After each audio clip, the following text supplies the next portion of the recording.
Now with a big board and that redemption for an infamous Chicago Cubs fan, Steve Bartman, who was blamed for the team's 2003 playoff loss, some say a meltdown. Oh, it was such a notorious incident in baseball history. You remember that moment? He interfered with the foul ball, got pounded from other Cubs fans, but the Cubs making it up to him now with a World Series ring. TJ here to tell us how it happened. Yeah, George, pounded might be putting it lightly, right? Yeah, I mean, the curse is over. It went 108 years, but a lot of Cubs fans say it went longer than it should. They blame him for the last 13 years of the curse, because what if he just stayed out of the way in 2003? What might have been?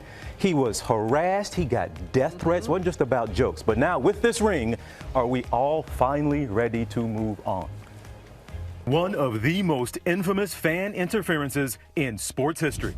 And leaping up, Alou cannot make the play. And Moises is unhappy with the fans. The Chicago Cubs were just one inning away from going to the 2003 World Series when fan Steve Bartman reached out for this foul ball, knocking it away from the Cubs outfielder Moises Alou, opening the door for the Marlins to come back, claim victory, and keep the then-cursed Cubs from going to the World Series. If a fan just gets his hand out of the way, Moises makes the catch. Bartman was vilified by Cubs fans. You idiot! And has stayed out of the public eye since that fateful night.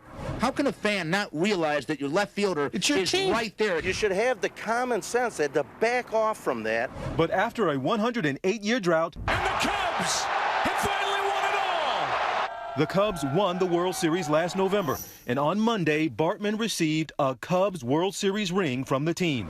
The Cubs said, while no gesture can fully lift the public burden he has endured for more than a decade, we felt it was important Steve knows he has been and continues to be fully embraced by this organization. Bartman was grateful for the gift, writing, I am relieved and hopeful that the saga of the 2003 foul ball incident surrounding my family and me is finally over. But get this, he put out a longer statement, but this is the sentence that jumped out at me. He said, this is an important reminder for how we should treat each other in today's society.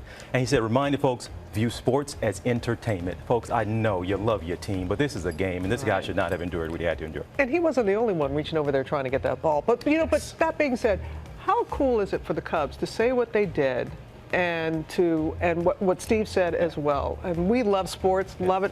You know, there's a reason why fans is short for fanatics. Let's just keep it in perspective. Everybody take a beat. But if you don't have a rooting interest, you have to admire what the Cubs. They did the right thing by this guy right now, and maybe other people can close the chapter. It really got bad for him. This was so, obviously so tough on him. So where is he now? What happened to him? He fell off the map. This guy disappeared. His attorney has been speaking for him. He said he's gotten book deals, opportunities, six-figure offers to do commercials. He just wants to go back to his life and be left alone. We really don't know. He's still working somewhere in the Chicago area, we believe, but he's so no public ring ceremony? Won't be that. Won't throw out a first pitch. Not going to sing in the seventh inning stretch. You will not see this guy at all, probably. Not going to take him out to the ball game. No. And we don't know if he's been back to Wrigley or not. They won't say.